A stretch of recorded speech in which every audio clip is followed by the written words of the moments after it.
when a mathematician sets up a language for let's say for a computer, let's say a bad computer that will be replaced very soon. I mean, very quickly.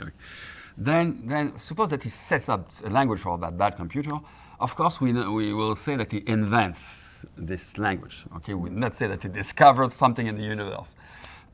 To the opposite, if we look at when Maxwell discovered the 4 laws of electromagnetism, then of course we could not say that he invented these laws. We would say that he discovered these laws. So there is a whole spectrum from invention to discovery. Where do you place yourself? I think that our minds have developed in sort of evolutionary, in living in this world, and therefore the things that we think up actually are often related to the world in ways that we might not expect. So if you're a physicist and you're studying electricity, then presumably how electricity and magnetism behaves is more closely influences the way you think and what you might do than if you're a mathematician just thinking abstractly about the way prime numbers behave. Though you might say that prime numbers are almost as real as electricity, I'm not sure. In a way, I think it's a artificial question whether mathematics is discovered or invented. No, but even within mathematics, prime numbers are probably something that we could discover, not invent, but right. Somehow they are there. Manifolds also. I mean, once the concept of manifold is there, somehow you think that you're discovering some laws of Riemannian geometry. Right. But when you set up a language for a bad computer, you just invent it. You invent techniques to solve particular problems. But then, I mean, really, if you're trying to build a subject, then I think. Well, you see, I think that. I think that individual mathematicians, like the imagination of Bill Thurston, had an influence on the way mathematics developed. So I don't think mathematics, what he did was there in the abstract, waiting for somebody to discover it. I think that he had a particular kind of mind which saw certain things and formulated it in a particular way. And then that became part of our language. Then because, I mean, he had such wonderful ideas and insights that changed the mathematics landscape. Mm-hmm. So that's why I say I think invention and discovery, it's a little bit artificial. I think people have individual minds that see things differently, and there are many different kinds of minds that can contribute to mathematics. Mm-hmm. Actually, that's one thing I'd like to say about Moscow. The Moscow mathematics, which is such a rich mathematical scene. Mm-hmm. There, many people who in the West would have become historians or artists or whatever, couldn't because of the political situation. They didn't want to get involved with being policed by their thoughts being policed. So they became mathematicians or physicists because that was sort of a freer place. But they had things to contribute. It's not, that people can't do mathematics. If you can...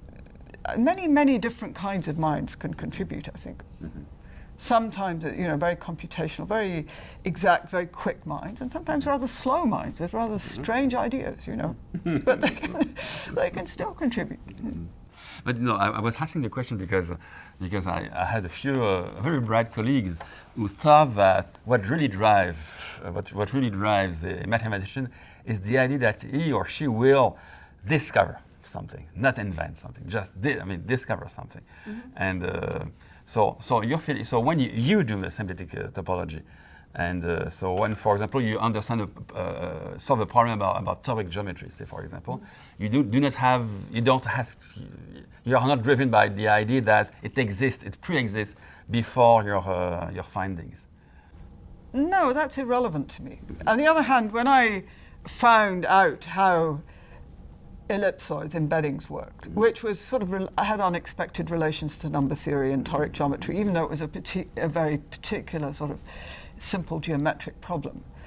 I would say I didn't invent that. I discovered how it worked. But that was looking at a particular kind of problem within mathematics. And you could see what elements went into analyzing that and understanding the problem. So we touched the question about mathematics and art. So you are very well influenced by Gelfand's views. he was doing mathematics as one would do poetry in some sense. And you were married to a poet at that moment, by the way. You said just earlier in this interview that mathematics is not exactly a science, but probably a mix of the science and an art. So could you just say a few words about that? Well, I think it's like an art in the sense that it's divorced from immediate practical content. At least for me it is. I mean, that's the kind of mathematics I do. And so it's driven a lot by aesthetic sense. Exactly. I mean, and there's a great sense of beauty. So if you find if you understand how something works, and it can be very messy, but if it's not very messy, there's often a sense of beauty in mathematics. And that's, like when I first saw the multiplication tables, I mean, might give people the horrors, but it had a certain symmetry. The numbers had certain relations to each other, which my grandfather explained to me. I thought it was incredibly beautiful. Just to add a little bit more about the idea of discovery and invention, I think that if you're working within a framework like you're trying to understand electricity and magnetism, so that's sort of the framework you're working in, you can discover how it works and find language in which to express that. And another way, it would be a valid way of using that word, is if you're looking at like I was looking at the ellipsoids and I felt I discovered how they behaved, or you're looking at a well-defined question and you discover some counterexamples to a conjecture that people had. But you can discover that because you're working within a framework that you understand. Yes, for example, of course you need the definition of a manifold, which is based on the definition of a topological space in order to solve problems. And these definitions are absolutely not obvious. I mean, they were... And that's part of a language that could have been invented, but it turns out to be a very powerful language. Yeah. You say that saying that it is a language means somehow that it's a kind of purely formal. It gives the impression that it is simply formal and that it is there is no intuition somehow at the base of mathematics, which is something that I try to teach to my students, that intuition, geometric intuition, for example, is the basic piece of mathematics. I think there's a huge amount of intuition at the basis of mathematics. Otherwise, we couldn't do mathematics. If there were just abstract, formal symbols that we wouldn't, and we had no idea how they interacted, then we couldn't do mathematics. So, I'm not sure I agree with you that. Just to finish what I had in mind, it's more than a language; it's a set of concepts, and this is exactly what other sciences are looking for. Conceptual framework that is much profound than what they had before. Well, languages also have concepts. Languages are not just sort of abstract things. Words have meaning associated to them. It's an internal construct of our minds that we've used to try to understand aspects of the world. I don't go in much for philosophy, actually. I mean, you may be excited by these philosophical ideas. I'm not so much.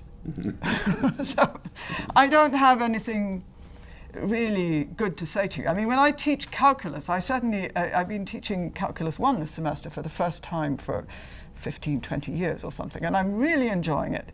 And I'm trying to teach it as a very, as something that really tells you about the world. It has lots of applications and the statements have meaning. You don't just write down a formula and just manipulate it in some way. You look and see what the function is, try and understand it, and so on. And the students seem to like that, and they say it gives them a sense of mastery and understanding of the world. And that level, that's one level that mathematics can be used at.